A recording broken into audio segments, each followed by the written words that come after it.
So that, that's fine. But salaciousness, I don't know. I mean, I think, are we starting now? Yeah, we're live.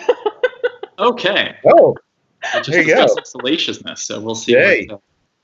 Cheers what to all that. that holds. But that's really okay. Well, first of all, thank you guys for joining us, whoever's joining us. And Tiffany's here again, and we have Brett from Cranky Flier, who is the greatest. What are you drinking, by the way?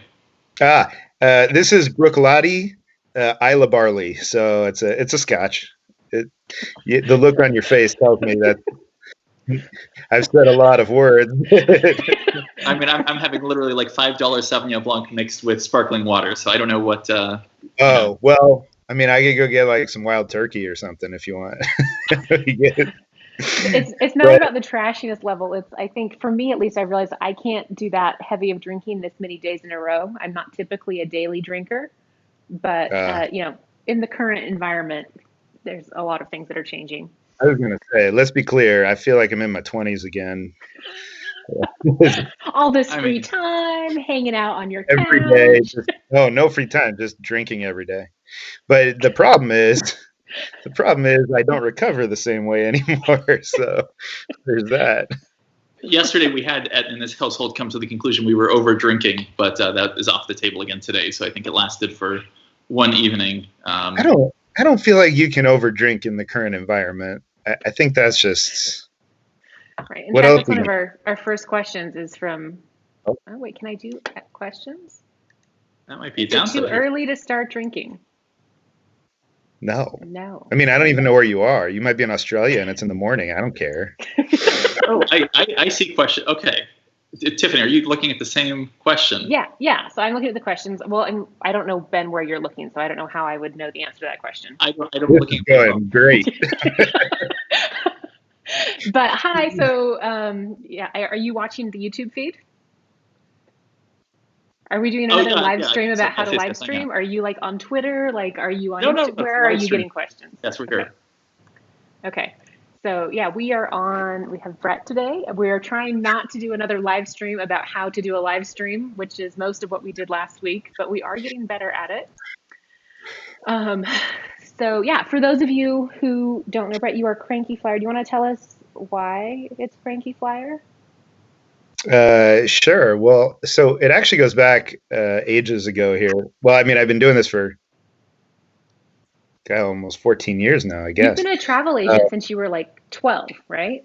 Well, I did. I mean, I took a break, but yes, when I was in middle school, we were at a donut shop with my parents, and they had this travel agency that just had this big sign that said travel school. I was like, I want to do that.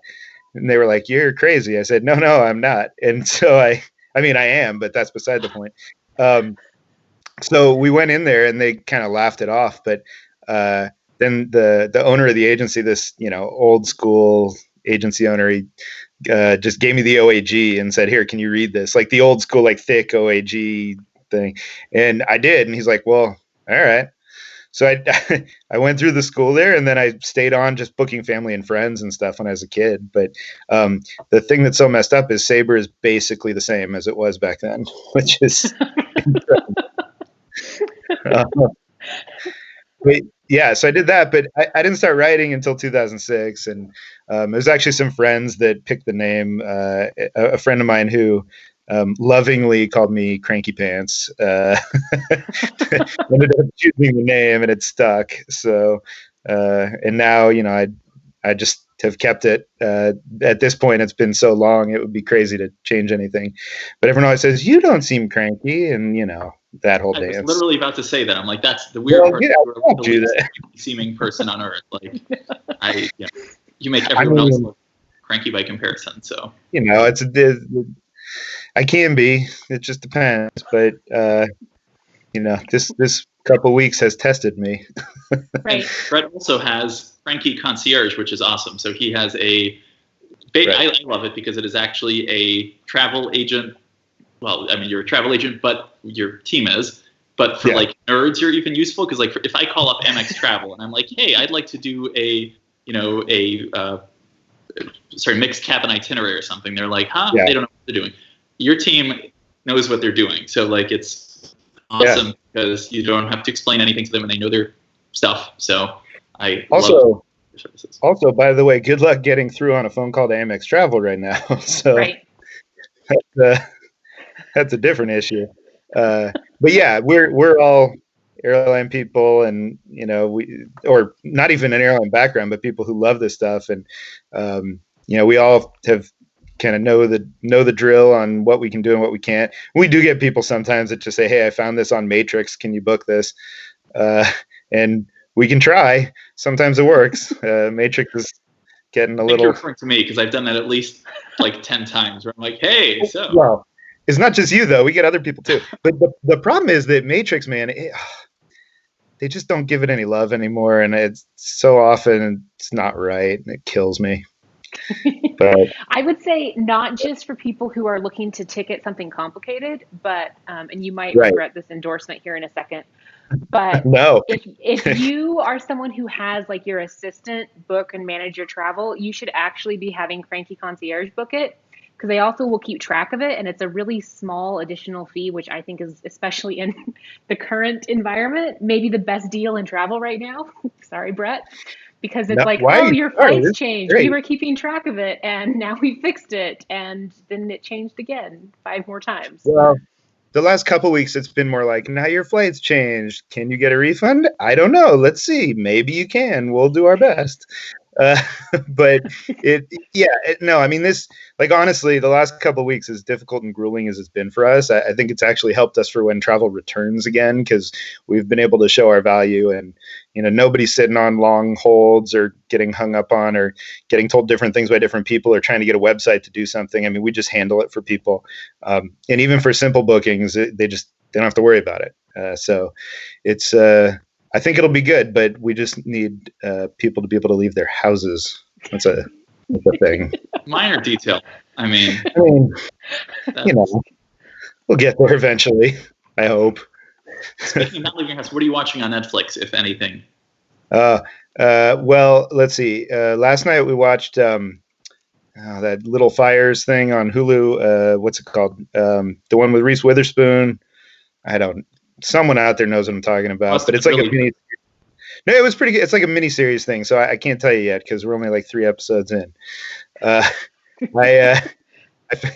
finished up Shrill, the 2nd season, which I started that on an airplane, like the 1st season last year. I was like, oh, this is pretty good.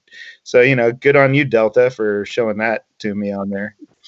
I don't know. I have a lot of terrible things we've been watching because I have children. So it's not my kind of terrible. So it's not. If anyone, listen, have you seen The Descendants and not the Clooney one? Like the kids like Disney thing going on? We actually watched that recently because I have nieces and nephews. No kids. It's a little rough. But we had a lot of those this weekend. I forced my kids to watch Clue yesterday. It's on Amazon Prime. And they were not as enthralled as I was when it came out 30 years ago, 40 years. I don't know how long it was. It's like Benny, 30. You probably haven't seen Clue or played Clue because you're like just the wrong age. No, I can't say I have. Well, you haven't even played Clue? Ben basically grew up as an only child, so like you can't, it's not an only child game. You're right. Coming soon shortly via Amazon to you, because actually Ford would love that game because he hates all board games. Is it a board game? He'd beat you every time, so I think he'd enjoy it in that way. So I will find a way, no matter what. Well, we'll see. I don't know. Clue's fun as a game. Like, my kids like the game, so I figured, the movie's good, and they weren't buying it. But what do you got? I need more suggestions. I need anything to watch. Okay, so on the trash scale, we go absolutely, without a doubt, Love After Lockup. Have you seen it? No, but that sounds Love After Lockup. It's about love in jail. It's like a reality show. The 90 Day Fiancé is the best show on TV, period. Okay. No, you were right. I do need more alcohol than this. Okay, on a less trashy note, but still trashy, have you seen Don't F with Cats? No. Come on. You have not. What's happening right now? I mean, I would say, in RuPaul's Drag Race, but that's probably not whatever. You're probably not. Though it's good anyway. of all the things you've mentioned, I have more respect for RuPaul's Drag Race than any of this other garbage you've mentioned. The others are so good. The RuPaul, whatever. But Don't F with Cats is amazing because usually watch like an hour. Rate on the scale from like that to the Italian Mayor's video? I mean, the Italian Mayor's video is 2 minutes. This Don't F with Cats is 3 episodes. That's 3 hours. Have you seen the Italian Mayor's, Brett? Yeah, the ones where they're like telling everyone they're going to come murder their families if they go outside or something. Yeah. No, that's great. Also, I'm really enjoying the clips of people not realizing their video cameras on at home when they're doing their. There's been at least 2 of those I've seen. It's good times right there. Yeah, but anyway, okay. So remind me. I'll just ask Tiffany what to watch then. Yeah. So that's a bad question because Tiffany hasn't had cable since 2007. So, I don't have cable. They got all the stuff on iTunes, Netflix. It's right, but there was a gap between like no cable and streaming, and so there's a lot of air there. We don't really watch anything. But maybe we should start curating. The most important question here so far: who is your favorite 90-day couple? I'm sorry, I'm going to take this. So, which season are we talking about? We have to. I hope you're going to take it because I don't even know what we're talking about. Okay, hold on here. This is, all of them. But come on. I'll get back to you on that. Sorry, I haven't had enough drinks. Never mind. So I just. Okay, I like this one more. I'm so glad Ben doesn't run a movie blog. But you did get sent to a film festival once. Yes. What was it that you went and saw? Was like the Manster? The hell's that? I don't even remember. I think I had a lot of wine, so I don't recall because it's not my kind of thing. You can answer, Ben. Who is your favorite 90-day couple? That's fine. It's hard to choose. Nicole and Azan are amazing. Mohammed and Danielle. Darcy coming back for the 4th season. Whatever she's on now. Come on, all of them. George and Nfisa, he's back out of prison. It's like a Love After Lockup, action there because they could be on Love After Lockup, but now she found someone else apparently. So, just the best show. There's nothing better. Hold on, I think I just blacked out. What happened? You're missing out. You watched it. Better than drinking alone, Brett? Yes or no? I don't know. Okay, well, so before you get too into your drink, just for context for people who don't know. Brett, is there any airline that you actually haven't worked for? Like you were at US Air, you were at America West before they were the same, you were at United. Yeah, well, that's it. and during all of those during the best financial times. No. Well, US Air was. US Air was college internships in the 90s when I was in DC. I went to GW, so they were headquartered there still at the time, so easy to go and get on with them. So that was fun. But that was just like menial whatever stuff. But America West, I started with them when I was in college. I started interning with them, and then I went there right after school, and everyone's like, man, you're insane. What the hell is wrong with you? And sure enough, now, they're running most of the large airlines, all the people I grew up under. So it was an incredible experience to learn under all these guys because we were so small. I was a punk pricing analyst, but I could go talk to VPs and whoever. There were not that many people. It was amazing. It was a great time, and we were desperate because we were in terrible shape. So that was by far the best job I've ever had. It was fantastic. But then I left to go to business school, and I actually did the year in between my 2 years of business school. I interned with what then was called Atlantic Express, which became EOS. And it was just me and the founder sitting in an office kind of working on business plans and investor decks and stuff. So that was pretty neat. But then after school, I decided to go to United, and that did not go well. They were bankrupt, which I knew, and they had just gotten turned down for the loan guarantee, which I was excited about because I said, oh, good, now they'll actually have to fix this place because there's no money. But my particular group was an idea gone. Dear readers, that is not what happened. No. Based on those things, I have 2 questions. Okay, so first of all, you said, so US Airways, America West. What do you think of Doug Parker at this point, and how much longer do you think he'll be at American, especially in light of this crisis, or maybe in spite of? I know it's tough with Doug. I mean, he if he had retired 5 years ago or anything, I mean, you look at this, like, you look at his just streak of success and ability to turn this tiny airline into American, like, that's incredible. But over the last few years, it's been really tough. And my problem is knowing how to actually fix it, I guess, because Doug focuses more on the long term, the big picture stuff. I mean, this is, oh, there's my dog. Oh, can we see it? What kind of a dog? Well, she ran off, so. Oh. Well, if she comes back, I'll put her on the screen. But she's a setter retriever mix. Anyway, I don't know. Maybe someone's at the door with COVID-19 for us. Special delivery. Yeah.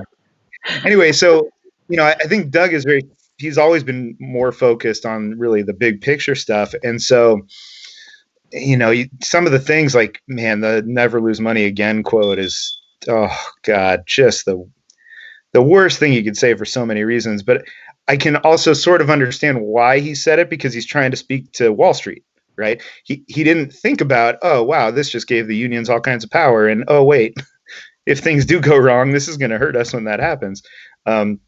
So in that sense, like, I can kind of see where he's going, what he's doing, but ultimately Americans underperforming. It's just not working. And so that comes from the top. And so how do you fix that, though, is the other question. That one of the things that I talk about with people all the time is, who do you put into that job?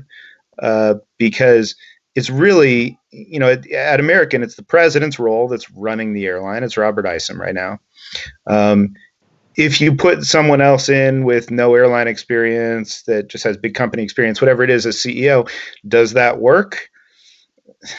Probably not. I mean, you almost need a wholesale change, I think, kind of like you saw at United or Continental in the 90s, or something where it's just a massive change if you're really looking to make huge change. But it's really hard to think of exactly who you would bring in to do that, or how it would work, or what it would even look like at that point. So I'm always very stuck on that. And so that goes to your second part of the question of how long does he have? I don't know. I mean, if I were Doug, I'd be like, I'm out. I'm fine. I mean, I think his net worth decreased by about 4/5 or 3/4 in the past few weeks. So he'll be okay, but I'm sure he'll be fine. But he has that drive. I mean, he wants to make this work. He wants to succeed with it, and so more power to him. Because for me, I'd be just like, no, I didn't sign up to just get yelled at by everyone and say how horrible I am all the time. That's not really fun at all. But he wants to succeed. He wants to fix it, and more power to him, I guess. But yeah, something has to change, right? I mean, this is we saw some sort of green shoots of that, I guess, a little bit with Vasu starting to make some of these network changes and settling the union contracts, getting that behind them. But now all that stuff's out the window. None of this matters anymore. Now it's a completely different world all of a sudden, and that's just going to be Seattle Bangalore at about 50-50 now. You think for? I can't imagine any way that happens this year. I mean, I would assume it may happen eventually, but I can't see how that happens this year. There's no. I mean, then again, we don't know anything about when we're actually going to be able to start flying these airplanes again. So that's a whole different issue. But it seems to me that that's the kind of risky type of thing that you're not going to do. Delta's talked about how they're going to come out of this being smaller. Naturally, all these airlines are going to have to come out of this and focus on their strengths. And you can figure out what you're going to get to in the long run. But to do something like that in the short term seems like it's pretty risky, unless they think there's an opportunity to sort of sneak in on Delta here and get a leg up on it.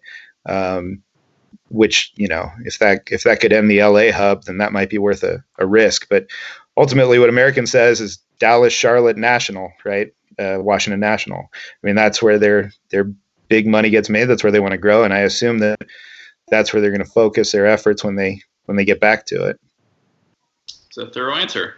Yeah. And then, sorry, my second question on that was, Is that your way of saying shut up? sorry. Is that your way of saying shut up? That's too long. No, that was a thorough answer. This is not the debate, Democratic debate where 60 seconds in you get dinged or whatever. So. Oh, yeah, good. All good. I mean, I can give you a 60-second answer. No, I like it. And then sound bites. All right. And then speaking of EOS, what are the odds that La Compagnie makes it in less good times? What are the odds that they made it this far? I don't understand what the hell is happening. Is this there must be like a drug laundering operation or something. I don't really mean that, but there's got to be something going on here because that makes no sense to me how that works, especially now they have brand new airplanes and all this stuff as you've written up on the 321. Like, I don't get it at all. But, good on them. It's a great, cheap option to get over to Europe from the East Coast. But I don't understand it at all. I don't know where their money comes from. That makes me feel so much better because I've been really confused as to the whole economics of that situation and how it's working. Yeah. For years. I don't get it. I really don't, because no one else has made it work, and they've all tried different models, right? I mean, EOS was very much like the high end. It was trying to be really high end, and then there was MaxJet, which was very low end, but they had really low costs. I mean, very low end in terms of business class is what I mean. So they had those old airplanes and kind of weak seat offerings, but it was cheap. And so, that didn't work either. Well, then, and, Open Skies didn't work that well either, but La Compagnie, or not that one. What was the one before them? L'Avion, right? That was the one that they bought. Yes. Yeah. Yeah. But I don't think any of that stuff has worked. So I don't understand what these guys are doing. But clearly something is happening. Maybe they've got like corporate shuttle or something. I don't know. So Ben, we should get them on and be like, tell us get them drunk and tell us your secrets. I mean, I can get the guy from Global Ghana Airlines, and I've had many phone conversations with him. I think he might be in jail or something now because I haven't gotten in touch. I haven't been able to get a hold of him for a long time. And everyone's a bit busy lately, Ben. I don't think his airline is too affected by the current situation. He's probably not. But you could also, I mean, look, there's no shortage, right? You could get like Barry Michaels on from Avatar, and they just got their MOU for 747s. Yeah. Does Baltic Airlines still have some executives who have, you think, some availability? Baltic? Yeah, are they all in jail or?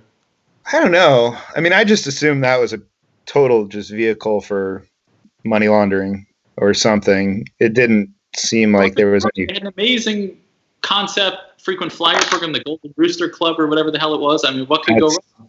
I mean, they had a plane. They got further than many. So we'll give them that. I don't know. I know you're just sad you didn't get a chance to fly them. It is pretty sad. And I mean, Global Ghana Airlines, they were close, but I guess they made the mistake of hiring low-altitude flight attendants rather than high-altitude flight attendants, which is an easy mistake to make because, Right, and does we've really all been there. Things when you run an airline rather than a railway. Few people know that I am actually qualified as a low-altitude flight attendant. Going from your kitchen to your dining room? I mean, define low-altitude. I'm just saying I never had that opportunity. So speaking of things that don't make sense, you put on your blog earlier this week, or I guess last week, what are days anymore, that in regards to the airline bailout, oh, yeah. that we need all these employees making money and spending it. That's how the economy doesn't die a horrible death. This kind of bailout would help everyone, and it would be effective. That's why it probably won't happen. So you think mine doesn't make sense? Well, no, just like the bailout and things like that. People have a lot of questions, like why are airlines asking for what they're asking for? Why are they getting offered something different? What is even going on? What day is it? When can I leave my house? Should the government be paying senior captains $300,000 at this time? That. I mean, I did say in that post that they need to talk about pay rate caps or something to do that. I mean, to me, look, the biggest issue, and this, I mean, my business is suffering mightily right now, but I'm still making a point to order takeout from restaurants. If we can't keep the basic pieces of our economy somehow surviving, then it all falls apart. And so, in that sense, that's where the bailout makes sense, is you're getting these hundreds of thousands of people that may very well be out of a job. If you can get guarantees that they'll be in a job, then there you go. The problem is it all turns political. So, the Democrats, last I heard, they were pushing on something that would require a massive cut in emissions in 30 years to give the bailout. And there was something that I heard about, like not allowing them to outsource maintenance again overseas if they accept the bailouts. So all these different things that go on there, and who knows where it's going to end up. But it wouldn't surprise me if some airlines just said, no, we're not going to do it, even if they offer it, if it ends up being that crazy. But I know. So, why do the airlines get it and others don't, which is the thing that I think a lot of people talk about. And, from my perspective, I think there are other options for small businesses. So Cranky Concierge, we applied for a small business loan through SBA. They're doing these things for small companies that are capped. Big companies don't have access to that. But these big companies, especially airlines, are going to have the most trouble in accessing capital right now compared to others. I mean, consumer products are going gangbusters. You think about a lot of the big companies of the world, they're doing pretty well. People are buying their stuff. So, I don't think the airlines should be singled out, but I think it's an easy industry to look at where you say, wow, the hit is pretty obvious right now. Like nobody's flying and they're losing millions of dollars a day. And eventually that goes bad and they run out. And you don't want that to be disrupted. So how do you make it so that it's not disrupted? That's the key. But where I think it gets tougher is once it gets political, then it also becomes, well, how do we take care of the owners and all these other things, which I don't care about. I don't think if you buy stock in an airline, if you're an owner of an airline, that's a risk you take. And, black swan events can happen, and that's a thing that is bad news. And same if you're a debtor or a creditor. All these things are bad for you right now, for sure. But if we bail out the owners, that's not going to be as beneficial as just keeping people employed and spending money. So that's my thought on it. But I'm not in the middle of any of this, so I don't know where the hell it's going to land, but we'll see. The Boeing one is the more interesting. I mean, that's been a fun one to watch. Do you guys think Boeing will survive the next few years? That's a question that somebody has, that Craig has. Ben, what do you think? Yeah, go ahead, Ben. I mean, will anything survive? At this point, it all comes down to government aid. The point to which we've gotten. I mean, how do you rank the hierarchy of aid? Do you think the hotel industry, Boeing, or airlines? Who do you think is most worthy, or how would you rank the worthiness in order? I know that's a BS question, but it's so everybody, you get hundreds of billions, you get hundreds or tens of billions. I mean, the hotel industry. I think we can agree, not the cruise industry, who is registering their ships in different countries so as to avoid being subject to U.S. employment laws and taxes. That sounds like a problem for Filipino and Eastern European governments. Good luck, everyone. I don't have a general love of cruises, although I am booked on one this summer. We'll see how that goes. But I also don't have a hatred of cruise lines, which I know a lot of people do. But I don't really see the need to bail them out.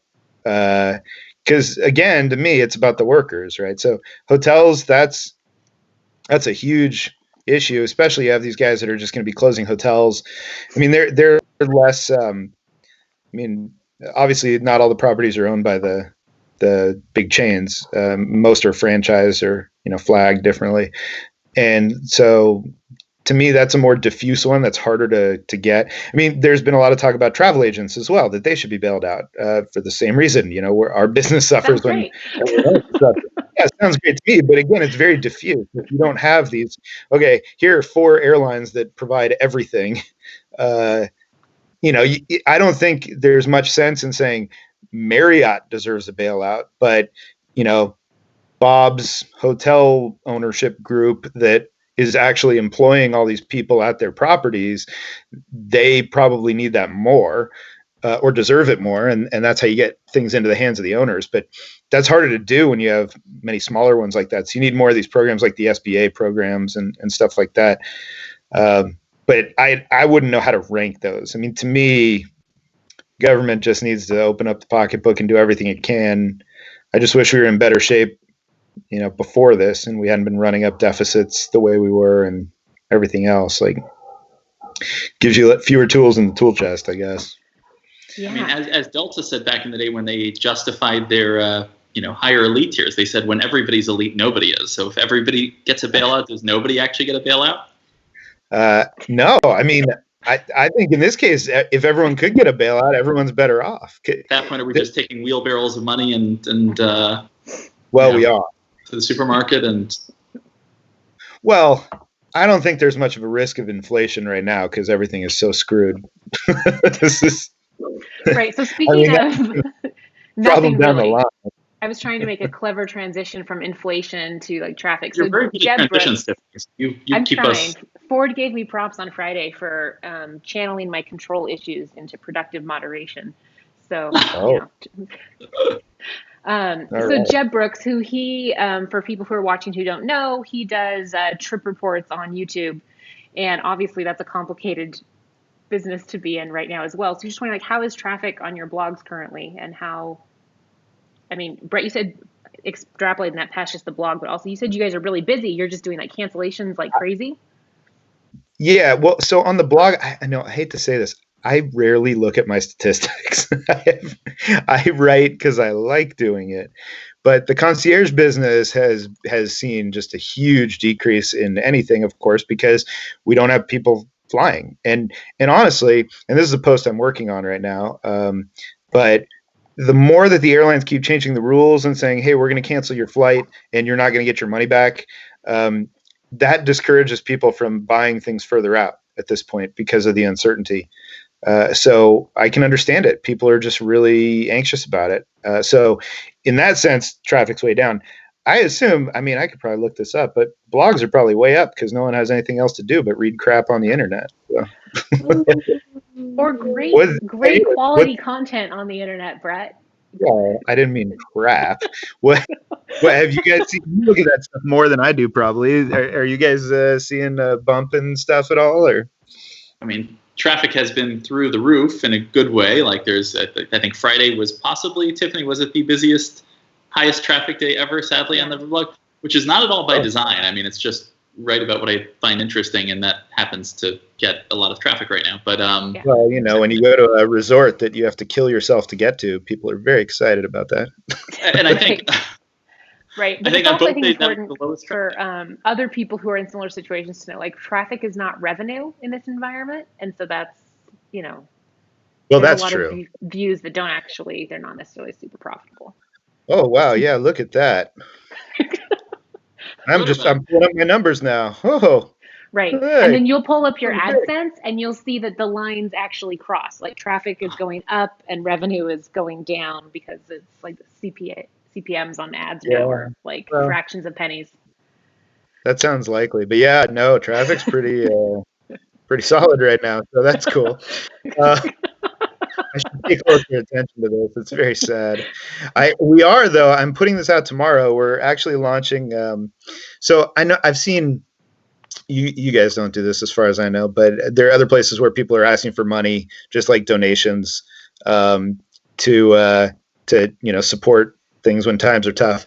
And I still can't bring myself to do that. So we are taking all of our collective knowledge about all the changes, everything that's happening. We're going to be putting out a daily coronavirus update with like all the rule changes and schedule changes, all the pull downs, everything that we see. So we're going to put that out and we're going to ask for subscriptions on that. So if people are interested, it's going to be like a minimum contribution. People can put whatever they want. I don't remember what it is yet. I have to figure that out. That's kind of how I'm looking at this kind of thing is, great that more people are seeing the blog, but I still am trying my best to not have to charge for that. And, just get through until the concierge business bounces back until people start traveling again. So that. Yeah. What do I get to ask questions? I get questions. So Ben, what happens when you run out of products to try? Because this is what kills me here. Like, we honestly, like, when people ask us for, well, what's it like to fly on this or that? Like, your trip reports are so detailed. Like, those are some of my favorite ones to send over to people, because it says, listen, you may not care about all this, but you can find what you need in here. Like, it's an incredible resource, right? But at some point, I mean, I know there are always new airplanes and potentially new products, but how do you think about this? Like, when you're at it, I mean, I know you're going to some pretty far corners of the earth right now to try and get products. So. And is it going to get more complicated after we're through the current unpleasantness? Well, it'll be easier to get seats. Well, there might not be many new airplanes anymore to try, but I think I will say that 13 years into doing trip reports on the blog, I still feel like I'm as far behind on products as I was on day one. There are just so many new either airline products, or even after 5 or 6 years, it makes sense to revisit a product because they constantly change their soft product. So like, I wish I were caught up, but and then on top of that, my new sort of adventure has been like, screw Lufthansa first class. That's just boring. It's the same thing every time. Like, they've been doing the same crap for 10 years. Like, okay, caviar rose, whatever, great.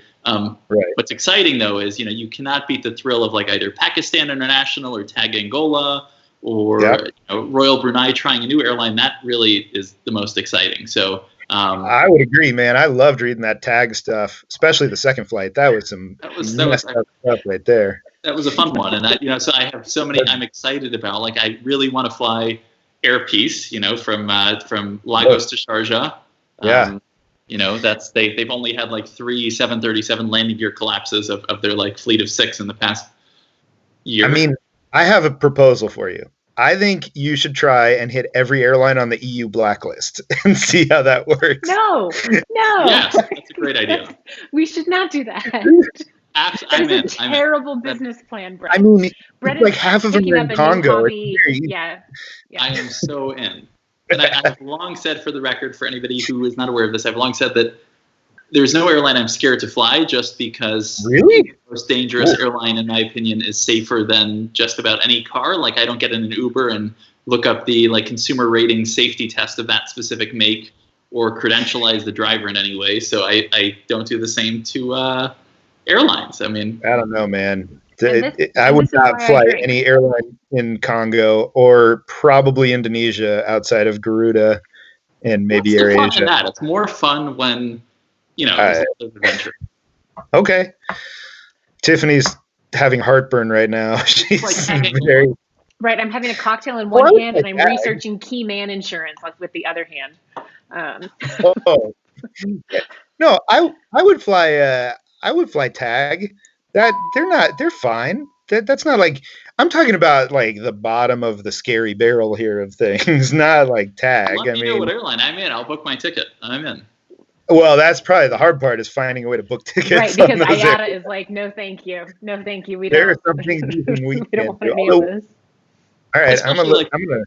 The more adventurous the airline, the more fun it is to fly, because like, I feel like they don't actually use autopilot as much. So like, they take off and they take like the military approach to 777 takeoff, where they just pull the hell back. And I like it. All right. I'm gonna get the team working on this. Let me know, the shadiest airline. I will do it.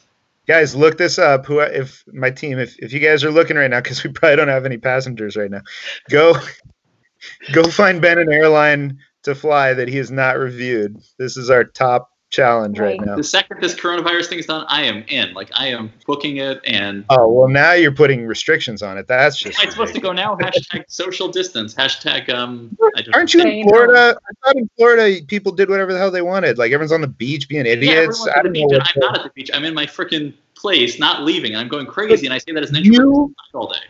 You could be Florida man. You could do this. Everybody else is Florida, man. That job is well taken. I don't need to do that. It's everybody else's vacation. Right. Florida is actually going to kill us all, which is like the most Florida thing that Florida could do. You're not wrong. I mean, you're not wrong. The crowd here. All right. Brett, people have questions about your scotch. Oh, This one? People who join late. Yeah. What are you drinking? I need to go refill it soon. This is Brooklotti. It is from Isla. It's an Isla barley. So it's a nice Isla Scotch, a nice unpeated actually. Brooklotti is unpeated, so I know the looks on your faces right now are very. No. Actually, my husband, who is watching, which is weird because he generally doesn't let me know that that's a nice Scotch and that I would maybe like it because he really likes the Islas, but I don't like the super peaty. Sometimes he buys one that just tastes like you're chewing on a campfire, which is okay. Right. The one he brought home once that smelled like an electrical fire was a non-starter. Did he Octomore? Did he do an Octomore? Is that what He'll tell us here in a second. That is Octomore. So Brooklotti it's actually like Brooklotti. You got to really get in there, but you have to be drunk. It's no. Listen, everyone's friendly over there, so you don't need to be drunk. Everyone's just friendly. That's what you can say. Anyway, the point is, Brooklotti at that time, Brooklotti, which is the stuff you probably have seen it. It's in like a bright blue bottle. I need to stop. I have people. I'm gonna turn this noise off so you guys stop this here. And so that's the unpeated, and then they have Port Charlotte, which is peated, and then they have Octomore, which is insane, ridiculous peat. I had the Port Charlotte one actually because I remember now that you're saying this, being there and having this whole conversation in this like little liquor store in Soho in London where ostensibly we were going there to buy liquor, but in actuality we were there to taste things. It was a bit of a bait and switch, which is what happens. I think he's done well. It's a good plan. Yeah, that's a good plan. This is why I went to Isla alone instead of with my family. But yes, so that's what I'm drinking right now. But maybe I'll switch it up here. How long does this go anyway? What time is it? I don't even know. It's like another 10 minutes, 5-10 minutes. Or we can just end whenever if you're done. No, I was just debating if I needed to get another one. Go get another one. That's fine. Please do. Please. Yeah, please do. Absolutely. All right. Well, you want to walk with me through my house? Let's see where we. Unless that's weird for you. No, I'll see if I can find my. Apparently, the Scotch that I thought tasted like an electrical fire was an Ardbeg 10. So. Oh, Ardbeg, sure, yeah. I don't actually have any Ardbegs. Here, anyone want to watch Garfield? Because that's what's on right now.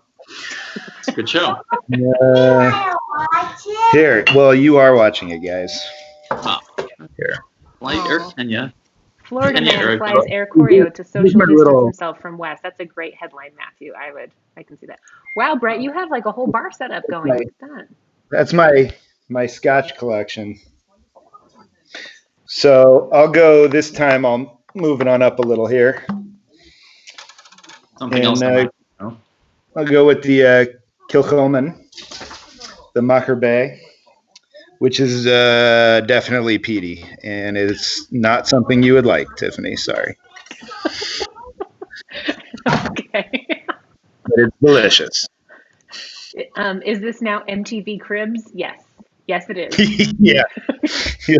Here's the playroom. Is that what you want to see? Here. Well, actually, I didn't find my dog, did I? Where did she go?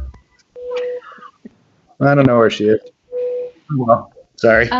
Okay, travel question. I know we suck at this, but Brett, do you do yourself or recommend that people buy individual travel or health insurance or travel or health insurance? Like it has a slash. I don't know. Like medical travel stuff? Sure. I mean, sure. So, yeah. So it's your virtual happy hour, Brett. You can interpret the questions however you want. I feel like it's yours, but okay. I'm just along for the ride. But yeah, so look, if you travel a lot, you should get a subscription plan. Because there's like MedJet Assist or International SOS, like all these guys, you can just be a member and then you get covered for medical stuff because you never know when you're going to run into something like that, any kind of problem. So I definitely recommend doing that. Ben, do you have that stuff, Ben? I don't. I You're going to go fly some airline in Congo and you don't have that. You need to get. I'll get, you only live once, so why bother, you know? So I do like that. Travel insurance itself, like, you know, if you're elderly or if you're particularly concerned about being able to get your money back if you get sick or if a family member gets sick or something like that, then I think that makes sense. But I think sometimes people, I mean, a lot of people are learning right now that travel insurance is generally worthless here for the pandemic. So, you know, it depends. But for me, it's more if people have an elderly relative or if they are elderly, the ability to be able to get out of those things, those are really helpful. But as you guys well know, credit cards can provide a lot of that benefit. But then also, you know, if you're on miles, you don't need insurance. The redeposit fee is almost nothing in the scheme of things. So you really need to just figure out what is refundable and what is not. And, you know, when does it make sense to do this? So, you know, and that can vary. I mean, honestly, so we have this cruise this summer that we're doing with, it's a whole multi-generational thing with the family and all this stuff. And we bought travel insurance. And now I'm kind of regretting that because Norwegian, basically, who we're going on, is like, well, now you can cancel whenever you want pretty much, and we'll give you a voucher. You can use it anytime in the next 2 years. I was like, oh, well, that's good enough for me. I don't really need that. But at the time, it was, okay, well, what if somebody does get sick in the family and we can't go? And, you know, it's worth a little bit to do that. So I don't know. That, to me, it's a personal decision for everyone, though.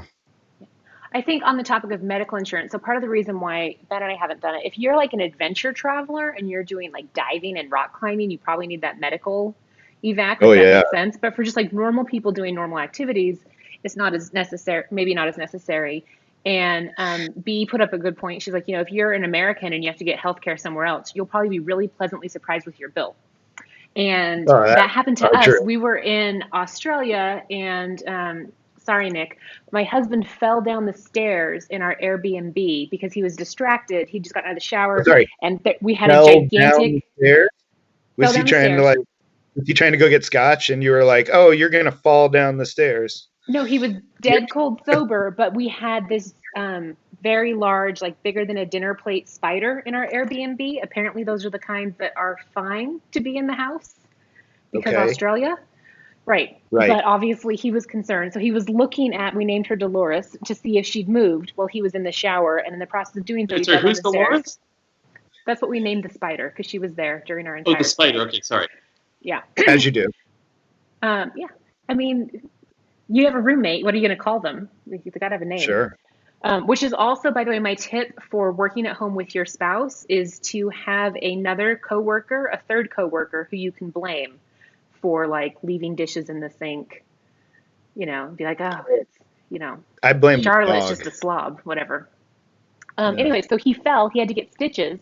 We went to the hospital in Australia and they were like, oh my gosh, like, we're so sorry. It's going to be so expensive because, you know, your insurance doesn't work here, blah, blah, blah. It was like $125.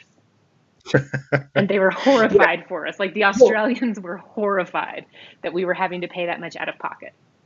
But see, to me, it's more about the evacuation stuff. If you're in really dire shape, that like that's where no matter what, I don't care where you are, that's going to be expensive. If you're in a point where you can't just get on a commercial aircraft for whatever reason. So, I mean, the evac stuff I think is really helpful. But it also, don't you think it just depends on where you're going? I mean, if you're going, you know, the further afield you're going, the more you would benefit from having that kind of stuff. Right. The LA people who are going to New York and want travel insurance, I'm always like, no. It's probably not a good use of money. Or Europe, but any of these places that are relatively similar, like, I don't know. It doesn't seem worth it to me. But if you're going really back into the, you know, deep into the into the woods or something, you know, far away, like, then you just don't have to worry about, will my insurance cover this or not? You just can submit the stuff and get reimbursed, and then you're in a better place. So it's also peace of mind. I mean, that's another piece of it too, is if you're going to stress about it, absolutely get it. Because otherwise you might ruin your trip just sitting there worrying. Fretting. Oh my God. Speaking of fretting, go ahead, Ben, sorry. Very important. Aerolíneas Argentinas is right overhead. Sorry, I live right under the departure path to Miami, and Aerolíneas Argentinas is right here. Hold 8 up, hours, 20 minutes to Buenos Aires. Send them a fax. Get the. Is it the 8th? Okay, sorry. Now, Tiffany, continue. But I was just so excited because I don't get to see that. That's a perfect tangent. I was just going to ask. So, Brett, we've been asked this question every happy hour. Different people have asked, but it's a different question for you. What are the odds that your favorite airline, which I believe is Alitalia, correct? Well, define favorite. That they make it through this crisis. Of course they'll make it through this crisis. Come on. Listen, I mean, the government will find a way to support that airline for no good reason, but they will. And so it'll live. I mean, that's to me, that's just it. There's no question about Alitalia. Now, in theory, could someone else come into power and somehow they say we're not going to support you anymore? I guess, but at this point, they're going to renationalize the airline, do whatever. I mean, it may exist in a different form. It may have different routes or different aircraft or fewer aircraft. It won't have fewer employees because can't do that. But yeah, I mean, there are just certain airlines that just will live forever. No matter how poorly they perform. So, it's a bummer. There was a point I was actually going to go fly them, and then the trip fell through. I was very excited about that because people always come to me and say, oh, well, they're not that bad. There are worse airlines. I've flown this airline. I was like, listen, it's not about the onboard experience here. I'm talking about the company. Like, as a business, it is a terrible business. And listen, if Alitalia ever does go away, we will always have Aerolíneas Argentinas and we will always have Air India. So, these are all airlines that have similar profiles, I guess, that the government will just find a way to keep them going, even though they should let them die. Brett, when do you think it would be time to book again? I know, Ben, you were getting ready to do a post on this today because you have thoughts.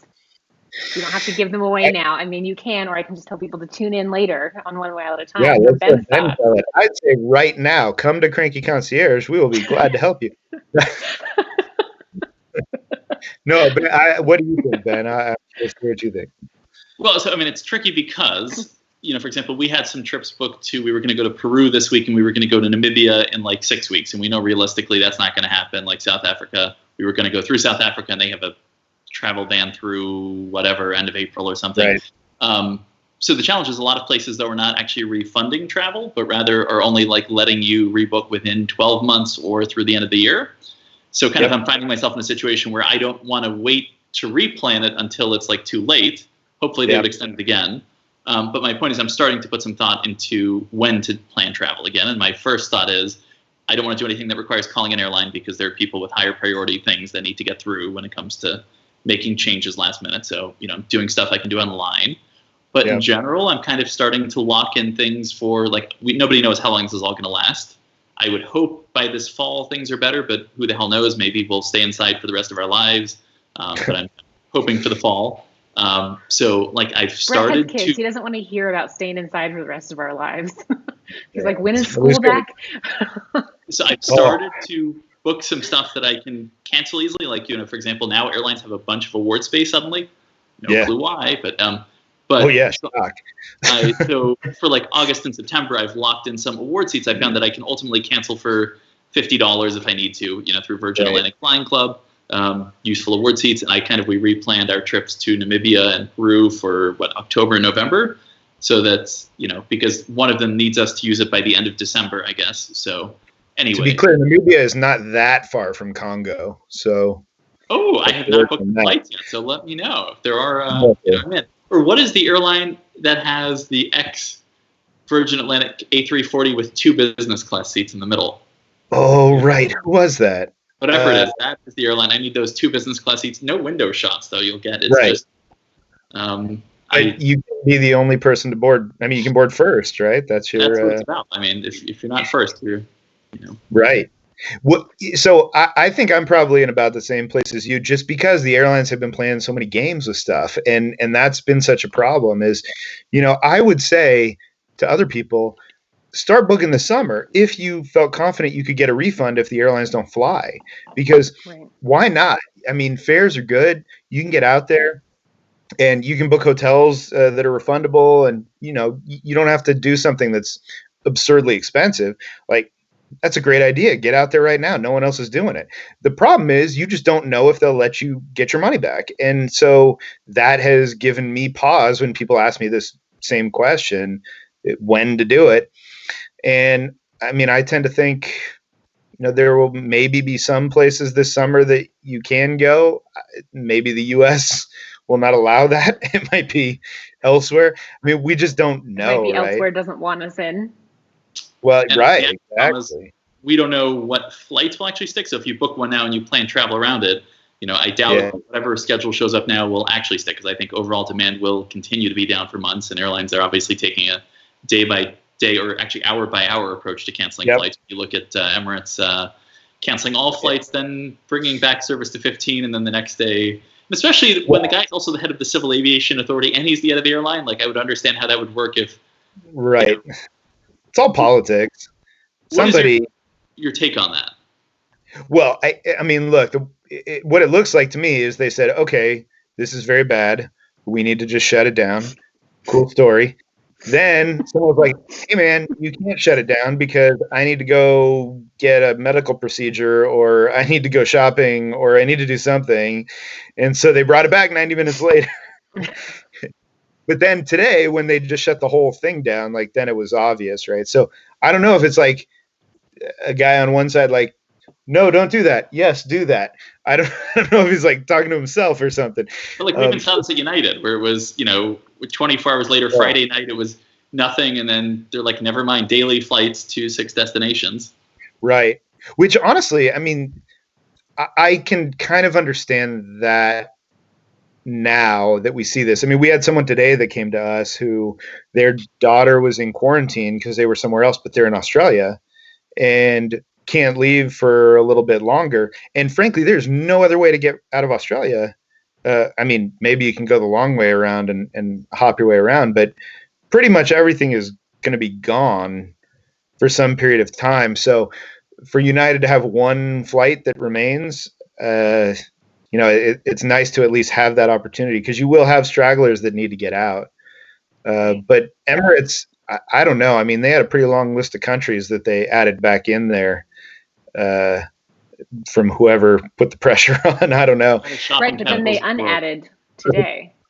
Right. Then today it's gone because of the rule that the government shut it down, which the government and the airline are kind of the same thing. So I don't know. Well, I think it's to your point. It's the medical procedures and the shopping, because it's only Emiratis can board Etihad or Emirates aircraft right now.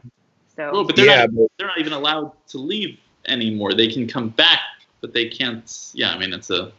Well, they also have their own airplanes half the time, so there's that.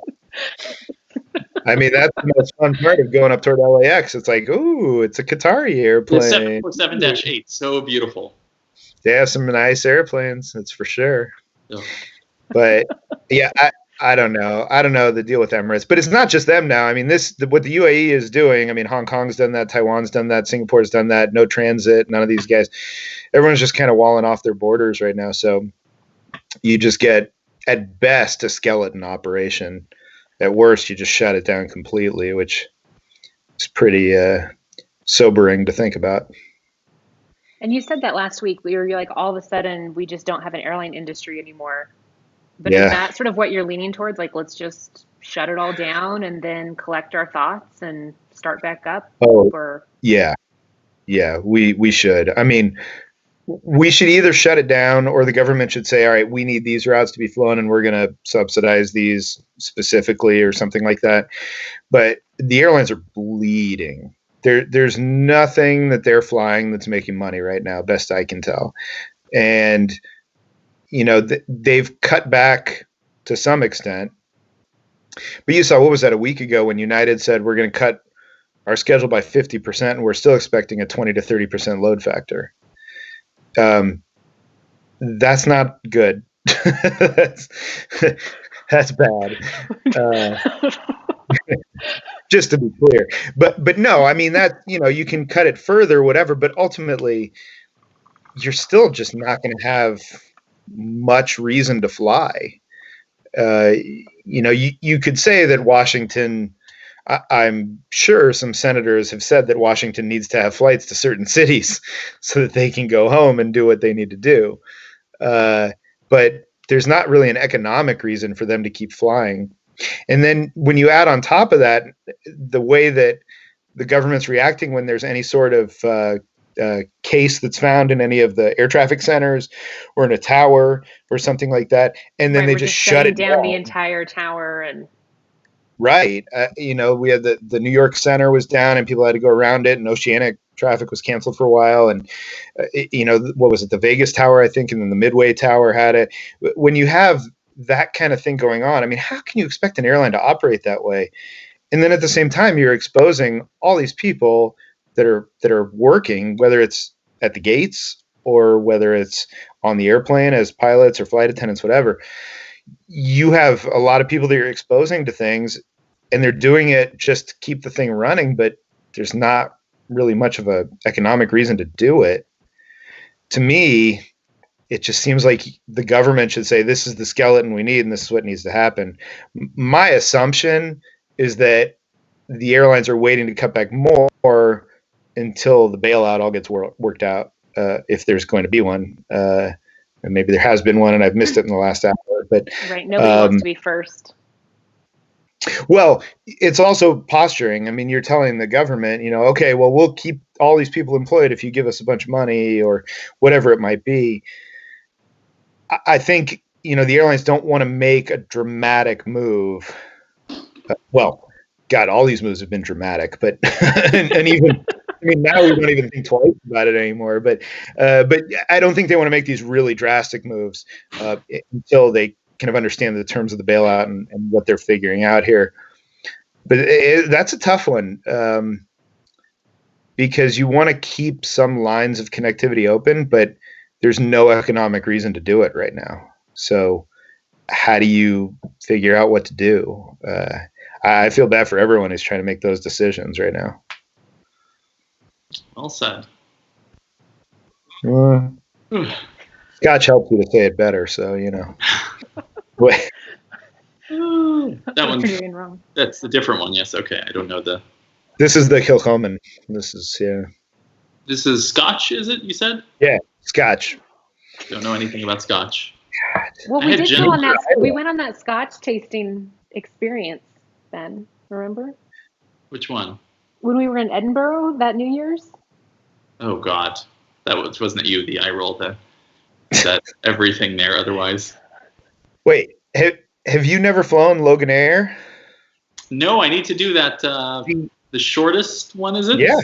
Yeah, West Tray to Papa West Tray. It's like a 1.5 minute. Come on, you can do better than that. Like if it's not a 50-50 shot of. Oh, don't worry.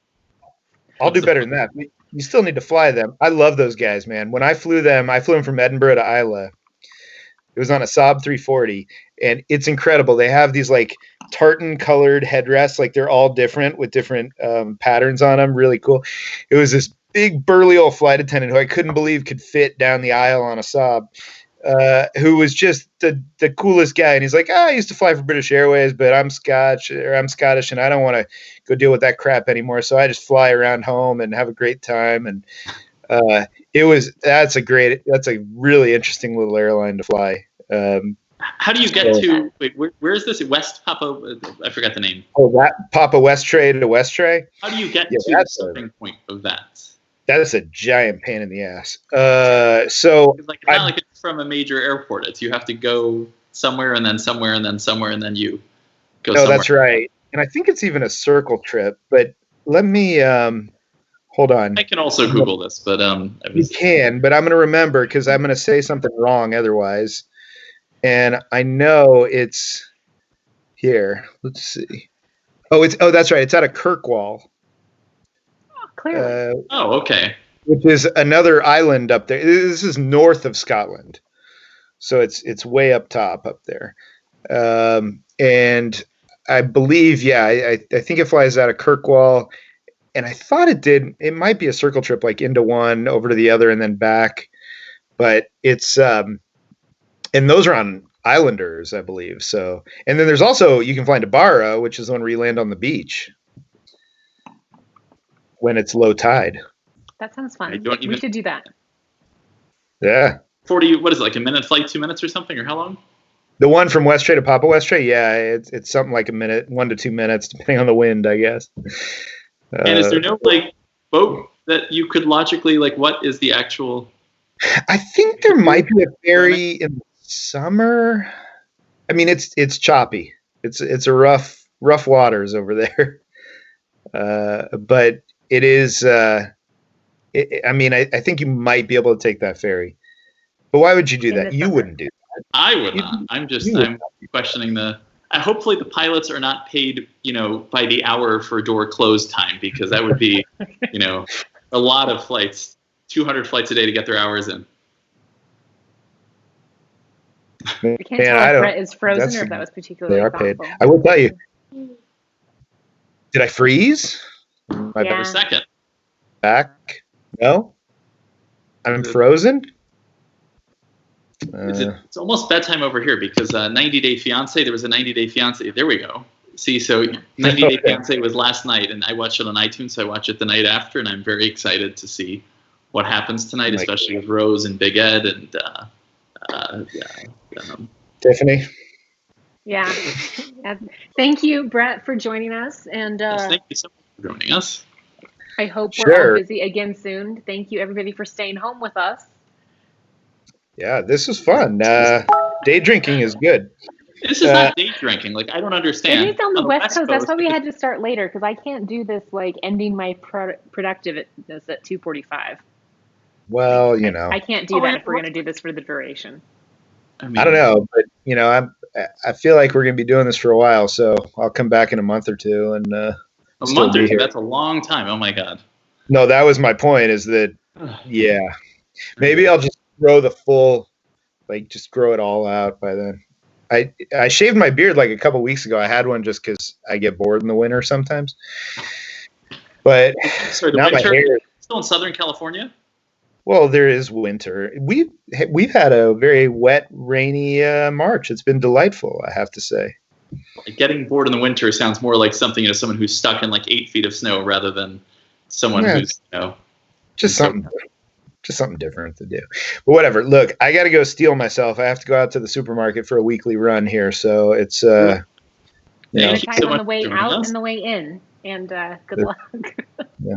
Thank you. I know. It's a good thing we've stocked up here. But anyway, cool. Yeah. All